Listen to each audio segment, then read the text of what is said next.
Bonjour à tous. Je m'appelle Dean Davis et voici Multiplier, le podcast qui apporte une parole d'encouragement aux planteurs d'églises de village.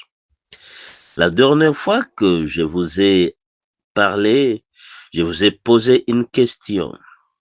Je vous ai demandé, selon vous, quelle est la ressource la plus nécessaire à la multiplication des églises?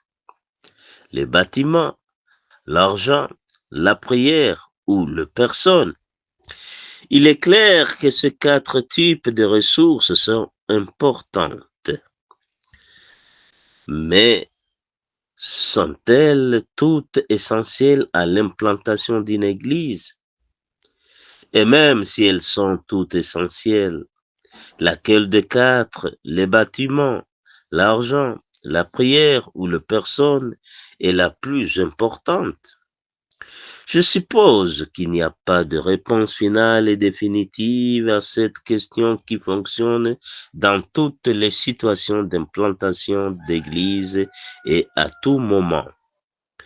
Mais je dirais qu'en général, les personnes sont la ressource dont votre ministère d'implantation d'église a le plus besoin.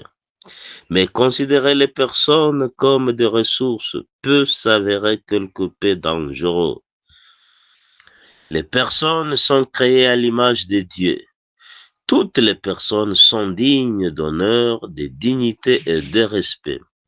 Par conséquent, si nous considérons les personnes comme des simples ressources, nous pouvons être tentés de les traiter comme de simples instruments et outils pour atteindre nos objectifs.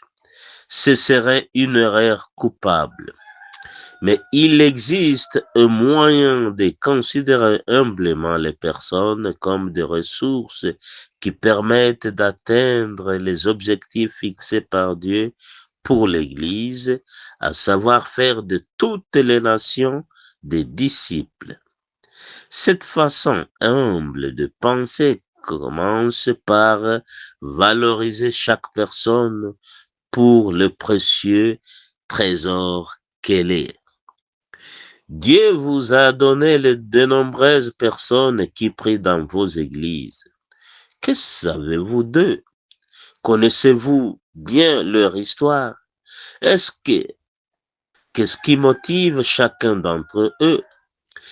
Quels dons, compétences et talents apportent-ils à vos églises? Comment ces dons sont-ils développés et mis au service de la cause du Christ? Nous sommes des intendants, c'est-à-dire des gestionnaires des ressources que Dieu nous donne. Il est de notre responsabilité de bien gérer ces ressources. L'une des responsabilités d'un gestionnaire est d'assurer que ces ressources sont productives et en croissance et non en déclin ou inutilisées. Vous pouvez développer les ressources humaines de vos églises de trois manières. 1. En donnant une vision. 2. En formant et en accompagnant. 3. En mobilisant les dons spirituels. Ces trois façons de développer les ressources humaines vont de pair.